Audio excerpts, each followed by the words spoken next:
What's up, everybody? Welcome back to the Local Meta Report here in St. Louis, Missouri. I am Brad, aka the Mayor of Lorcana and co-host of the Rules of Villainy podcast. This is a video series in which each and every week I bring to you the latest and greatest in Disney Lorcana 3-0 decks from the constructed tournaments throughout the week and showcase the great players and great stores here in the local St. Louis community.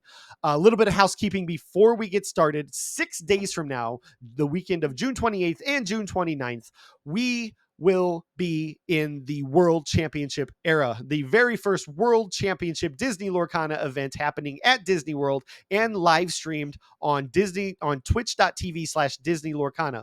But also, if you are local here in St. Louis, there is a watch party at Game Night. The Game Night crew were so gracious enough to let us host a giant watch party celebrating Disney Lorcana at its peak, the World Championship. We're going to have a big projector, sound system, plenty of tables to play all the fun Disney Lorcana all day. Come anytime after 8 a.m. We'll be there literally all day just having a party for this game. So that being said, we'll talk more about that in the outro. Let's jump into the 7 decks we have for you today. Now, before we get into the local leagues, I want to take a moment to showcase just a local player who took her deck all the way to Atlanta this past weekend for Charlie's Collectible Show and had a heck of a showing. This is Brit from the Rules of Villainy team, the wife of the Reckless One. If you've watched any of these videos, you are familiar with both of these guys. Brit has been on here quite a bit, on a tear with this Emerald Amethyst Birds deck throughout the Arcasia's Island Set Championship, way before that even. I can't remember a time she was on any other color pairing, believe it or not. And now in the Reign of Jafar, just adding a couple levers and finding success still. She is the epitome of mastering a deck. While meanwhile, I can't land on a single one. I play any given deck, any given night. She sticks to one and has all but mastered it. Taking this deck to Atlanta, sitting across from Zan Syed first round, which would just shake anybody. And she found a 2-0 victory on it. The entire Rules of Villainy Discord was rooting for her all day, and seeing that matchup, very first one, we were like, oh my god, what's going to happen? She happened to take it down, and absolutely incredible, because he's one of the best players. He's one of the people in Worlds that I just talked about, who won Las Vegas, and to sit across from him, take it down, and to have a good time doing it. They took a picture afterwards, and couldn't be happier to see her finding this kind of success there throughout the rest of the day in that 11K. She was 3-0 even before kind of running into some really hard matchups and bricking and couldn't get past it.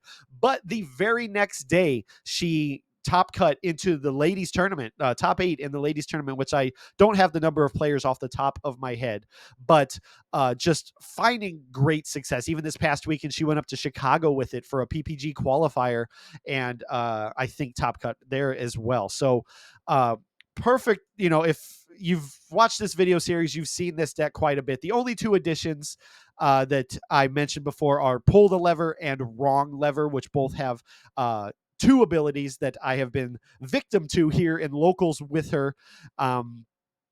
Just can't be more excited for her. Look out for an interview with her in the near future. I think Kirsten here at Rules of Villainy is going to have an interview just talking about her experiences with this, which be much more enlightening than what I can give you here just talking about her deck here. But this was just a moment to shout her out for being incredible, and congratulations. I can't wait to see where you take this deck in the future.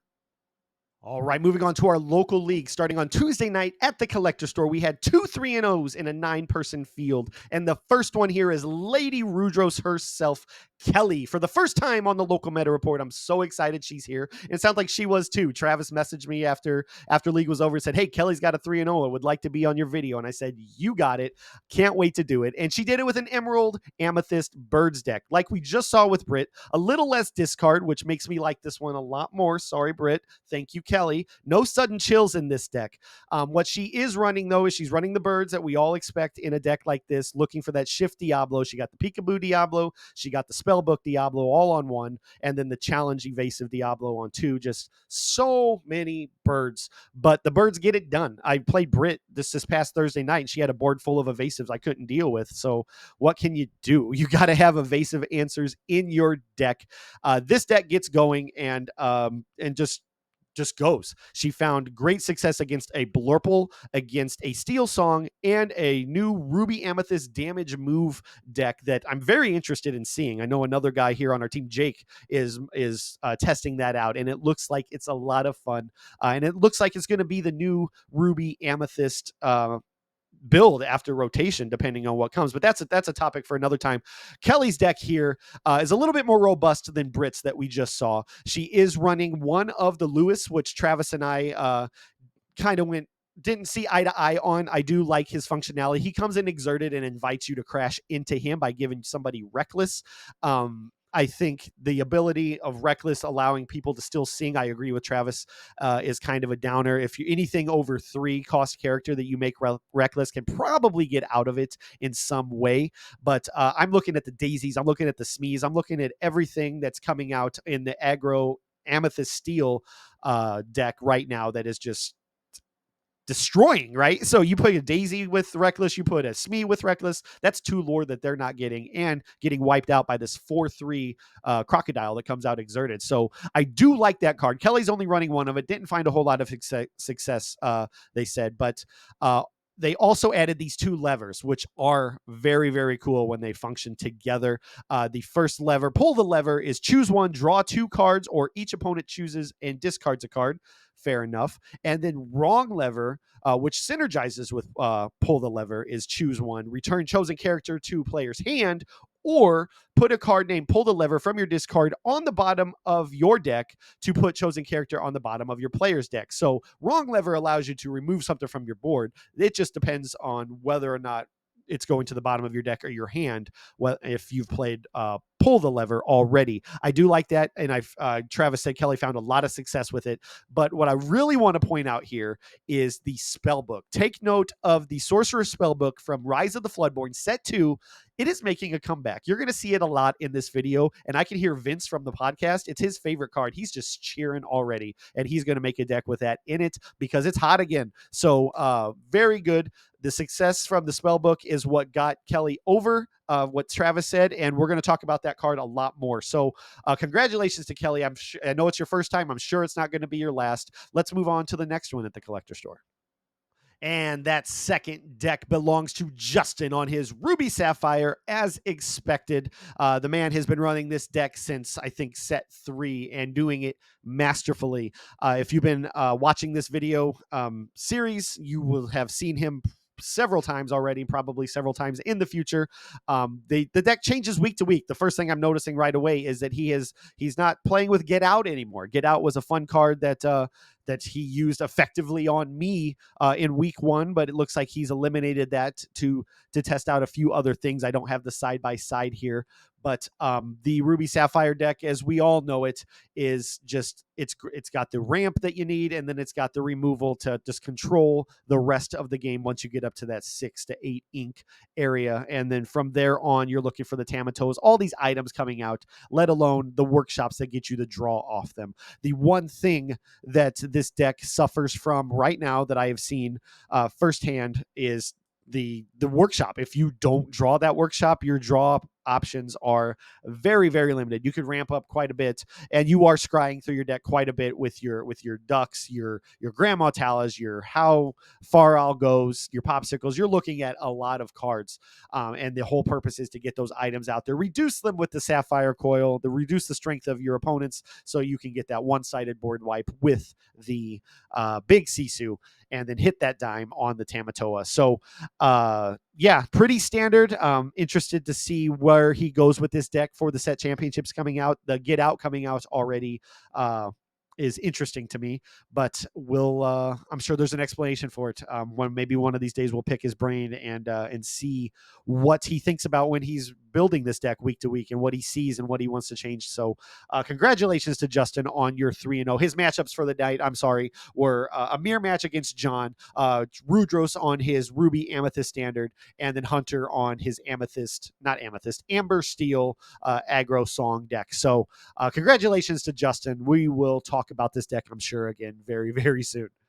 All right, moving on to Thursday night at Bodach's Games. We got Villain Andy from the Rules of Villainy podcast with his first 3-0 on Ruby Amethyst. And it was a difficult journey to get there. Although he did 2-0 all three of his matches. He played Brit's Emerald Amethyst Birds. He played Kristen's Amber Steel Aggro slash songs. And then he played Ron's Ruby Sapphire items. So not an easy road, but he got it done with this Ruby Amethyst deck. The first thing that I noticed, and we've been talking about in the Discord quite a bit, is this 2-drop is always a divisive place in the Ruby Amethyst deck. I don't play Ruby Amethyst, but I hear about all the time. Do you play Flynn? Do you play Cusco? Do you play? Now it's Ursula making her way in there now because she's a 1/3, so she statted well, at least with the body on 2, and she has Challenger +2, so now she's a 3/3 whenever she challenges, which doesn't, sound that functional until you pair her with your turn 3 crab, and then she can deal with the hamster and all the other problematic cards that have been coming out really early on in these Amber Steel matchups. So an Ursula that hits for 6 is pretty good on turn 3 if needs to be. So Ursula making her way in here. It's not the first time you're going to see her. You're going to see her in the next deck as well. This is the build that runs the Peter Pan Shadow Finder. He's gone all in on 4 Shadow Finders, making all his evasives have rush. That includes the Shark, that includes the Iago, who he's only running 2 of, but it's very effective. If you don't have Steel, that Iago comes out and swings 4 into you. Just a dangerous game you're playing here, and Andy got it done there.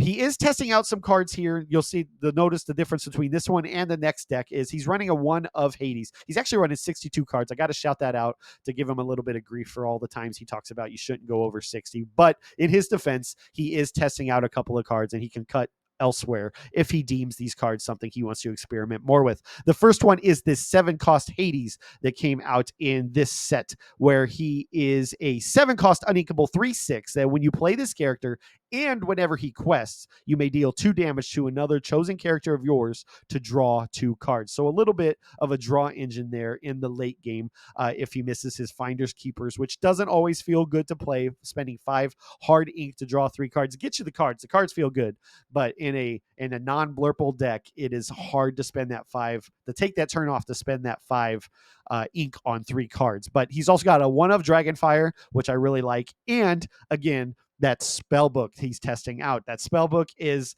doing work, which I'm going to talk even more about in the next deck here. But congratulations to Andy. Seems like a pretty solid deck, a deck that I don't really want to face, but especially with those Pirates Life. I hate that Pirates Life, but that Rush Maui, that Shark Maui coming out with Rush because of the pan and being able to just pull that out of the discard, or the friends, and making the friend. We've talked about this combo a lot. Peter Pan, the shark coming out with Rush, hitting something, getting the friends back from the discard, Pan singing it, just rebuilding your hand that way as well. Very, very good deck. I've liked the look of this deck for a long time. I've just never built it and tried it out myself. And Andy pulled the gun here, got a 3-0, and congratulations. All right, moving on to the second league on Thursday nights, we have Manticore Game Shop in O'Fallon, Missouri. Steven took it down with a 3-0 on Ruby Amethyst, and very similar to the deck you just saw from Andy. The one difference that stands out right away is that, again, that divisive turn 2 in Ruby Amethyst, while Andy opted for the Cusco that draws on Banish. Steven is running the 2-cost Vanellope Von Schweetz. She is an inkable 2-cost with 3 strength, 1 willpower, evasive, and quests for 1. I think if I'm trying to channel his energy here, I bet this card is in here specifically in case he misses the Ursula. Ursula has that Challenger 2 to be a 3/3, but Vanellope also can challenge evasive targets. So with the bird problem that we currently have here in the greater St. Louis area, largely due to Brit and Kelly, who you've met already here, the Vanellope can also answer that evasive target whenever he should come out. So I do really like this, and she gets buffed just the same from the crab if she has to deal with a hamster. She is very vulnerable with that 1 willpower, but if you don't do something about her, she's a threat as well. So I do really like this Vanellope. I think that is a good 2-drop here in this scenario, and everything else you see here looks about the same. He is all in on the Shadow Finder package with the Peter Pan, making your Iago evasive, or making him have rush, and coming out swinging with 4 the Shark as well, doing all the same things that Andy's deck was just doing previously. The one thing I really want to touch on in this one is the spell book. The spell book is a favorite card over here at Rules of Villainy, especially with Vince. It's been around since set 2, and it did a lot of work in both Kelly's game at the Collector Store and Steven's, especially here at Manticore, where in one of his matches against John on his Ruby Sapphire items, Steven took it down 2-1, but the deciding factor was that spellbook. He got 4 or 5 lore off of the spellbook and the game-winning lore that put him at 20 when John was ready to Tamatoa dime for win. Just goes to show that if you can sneak a spellbook out there and spare the ink, that little extra lore every turn really helps out. There is not a lot of item hate in the game, at least being played competitively. So that spellbook is a sneaky way for Amethyst players to get out there and just steal a little bit of lore and say, do something about it. You really can't. So the spellbook is very, very good. I'm sure Vince is really excited. We might have to have some discussions about Villain of the Week, maybe. I don't know. That's a podcast proper reference. Check that out if you don't already.